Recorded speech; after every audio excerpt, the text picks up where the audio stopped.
भगवान की कृपा से हमको मनुष्य होने मिला है भाई, और इसका लाभ उठाना है हमने। क्या जी? लाभ उठाना है। जहाँ हम बैठे हैं सदा से नहीं है। क्या कहा मैंने? हम जिस घर में बैठे हैं सदा से उस घर में नहीं हैं। जिस बिरादरी में बैठे हैं सदा से उस बिरादरी में नहीं है। सदा से इस गोत्र में नहीं है, इस कुल में नहीं है, इस गांव में नहीं है, इस प्रांत में नहीं है, इस देश में नहीं है, इस प्रांत में लोक में नहीं है। हर जन्म में सब कुछ नया होता है, सब कुछ बदल जाता है। कितने माँ बाप हो चुके हमारे, कितनी पति पत्नी बन गए हम, कितनी हमारी संतानें हुए हैं, कितनों के हम संतान हुए। और हर जन्म में ये सब रिश्ते झूठे नहीं हैं, लेकिन नितांत टेम्परेरी हैं। जो ही शरीर गया रिश्ते यहीं समाप्त हो जाए। पहले कौन था? कैसे पहचानते हैं? शरीर से। शरीर तो जला दिया जाता है, तो पहचानेंगे कैसे? कोई पहचान नहीं सकता है। केवल मुक्त आत्मा जो पहचान सकते हैं, और कोई भी आत्मा पहचानती नहीं। हम कहाँ थे? हो सकता है उस घर में भी हो, और नहीं तो किसी और लोक में भी हो सकते हैं।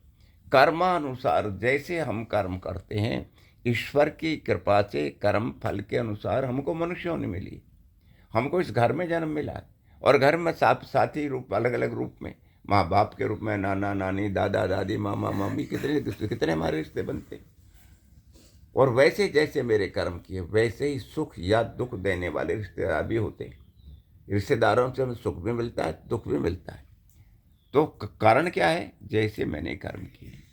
अपने कर्मों को, ये हमारे हाथ में, उनको सुधार सकते हैं। अब सुधारेंगे तो मेरा ही भला होगा, किसी और के नहीं। हम जैसा करेंगे, हम वाणी से, शरीर से जैसा भी करेंगे वैसा ही भोगने के लिए हमने आना है। और सदा से ये काम कर रहे हैं और सदा रहेंगे। आत्मा याद है, पता है ना कि आत्मा कभी नहीं मरती है। कौन मरता है? शरीर। जो पैदा होता है। आत्मा पैदा नहीं होती। पैदा कौन होता है? शरीर पर। मृत्यु किसे कहते हैं? आत्मा और शरीर का विच्छेद, वियोग, उसको मृत्यु कहते हैं। आत्मा और शरीर का संयोग जीवन कहते हैं। जिनका वियोग हुआ, जिनका संयोग हुआ, वियोग निश्चित होगा। जो खड़ा हुआ वो गिरेगा जरूर। जो दौड़ रहा है घोड़ा एकदम समाप्त हो जाएगा। उड़ता हुआ पक्षी गिर जाने वाला है। सदा नहीं रहने वाले कोई भी चीज। सदा तो एक ही चीज है, परमात्मा। ये परमात्मा को शरीर धारण करने की जरूरत नहीं है। उससे भोजन नहीं करता, उसको सुख दुख नहीं होता, उसको घर में शादी नहीं लगती। यह सब प्रकृति की चीजें। प्रकृति का शरीर है, इसी में महसूस होती है। शरीर विस्मय से हम लोग ना अग्नि में डाल दो, आत्मा को कुछ भी तकलीफ नहीं है। पानी में नीचे डुबो दो आत्मा को, वो तो आत्मा को कोई तकलीफ नहीं। ये शरीर है, इसमें शरीर दम घुट गया, ये मर गया, ये शरीर के साथ होती है। आत्मा को कुछ भी नहीं होता है। आत्मा कुछ भी नहीं खाती है। भगवान क्या खाता है? कुछ नहीं खाता। आत्मा क्या खाती है? कुछ भी नहीं खाती। तो भोजन इतना मार रहे और आसन कहाँ जा रहा है?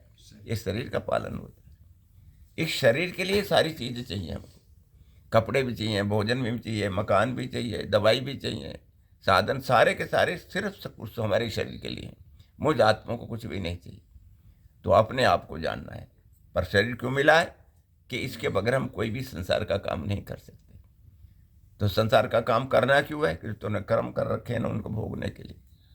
अच्छा, पहले तो कभी तो हमारा शुरू हुआ होगा, तुम्हारा शुरू कभी नहीं हुआ। सदा से अनादि है। जिसका शुरू होता है उसका अंत होता है, और जिसका शुरू नहीं हुआ उसका अंत भी नहीं होता। तो हम हमेशा से हैं और हमेशा चलने वाले हैं।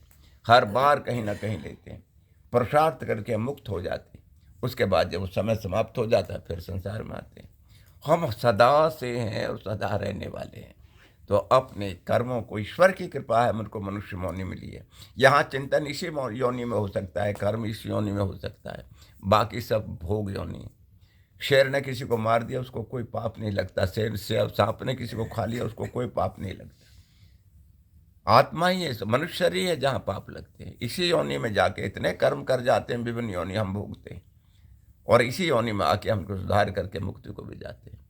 तो जो जाग जाता है, जो जागार तम कामयन्ते, जो जाग लेता है वो अपनी कामनाओं को पूरी करता है। और जो सोया पड़ा तो सोई पड़े। हम खुश ये सोच ही नहीं है। कितने लोगों को सोचते हैं, कुछ भी तो नहीं सोचते हैं कि जीवन का मतलब क्या है। तो अपने जीवन के लक्ष्य को रखना, ये सब यहीं मिले हैं, यहीं छूटेंगे। इसलिए भगवान के साथ रोज रोज रोज जुड़ना है। ये सब छूटने वाले हैं, नितांत टेम्परेरी है। माँ बाप, बेटा बेटी, पति पत्नी, घर सब छूटने वाला है। सदा से नहीं है, इस वजह सदा नहीं रहेंगे। थोड़ा सा समय है, जो समय बचा है उसका पूरा उपयोग करें। जो यहाँ करना था, हम तकरीबन ऐसे ही हैं सब। हमारा सब काम पूरा हो चुका, अब ईश्वर के साथ जुड़ना है। अब जो काम होगा, मुझे अपने आत्मा के लिए काम करना है, अपने कल्याण के लिए काम करना है। संसार ऐसे ही छूट रहा है, यहीं रहेगा, यहीं रहने वाला है। ये सब किसी का स्वामियों में, कितनी जमीन में मेरी 1 इंच भी नहीं है। कौन है स्वामी? परमात्मा। मैं क्या हूँ? प्रयोग करता हूँ। जैसे हम मकान में, दुकान, होटल में जाते हैं, रात को रहते हैं, सड़क से अगले दिन फिर चल पड़ते हैं, सराय में ठहरते हैं, अगले दिन फिर चल पड़ते हैं। इसी सराय ही आगे निकल जाना हमने, रात भर रहना है, रात होते ही चल पड़ना है। तो अपने जीवन को उस तरह से चलें, नित्यम प्रति भगवान का ध्यान भजन करें। अपने अंदर से सब खोटों को ढूंढ ढूंढ के, ये मेरे कमी है, ये दोष है, ये बीमारी है, ये करना, इसको निकालना है। अपने को हमने निकालना है, अपने को हमने पवित्र हमने करना है। कोई और नहीं आएगा करने के लिए। हमने ही सचेत रहना, जागरूक रहना, कोई भी नहीं आएगा। अपने की जिम्मेदारी हमारी, अपनी जिम्मेदारी। और भगवान मेरे साथ है, मेरा परम हितैषी है, हर वक्त हमारे साथ रहता है। उस भगवान को, और वो जानता है मेरी लगन को, मेरी जिज्ञासा को, मेरी तड़प को, मेरी बेकली को, मेरी व्याकुलता को जानता है।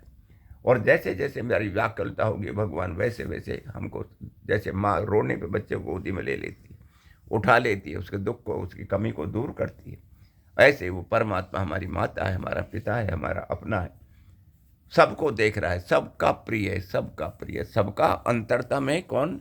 परमात्मा। उससे निकट, तुझसे निकट और नहीं कोई। पत्नी बाहर है, पिता पति बाहर है, माँ बाप बाहर है, बेटा बेटी बाहर है, गुरु शिष्य बाहर है।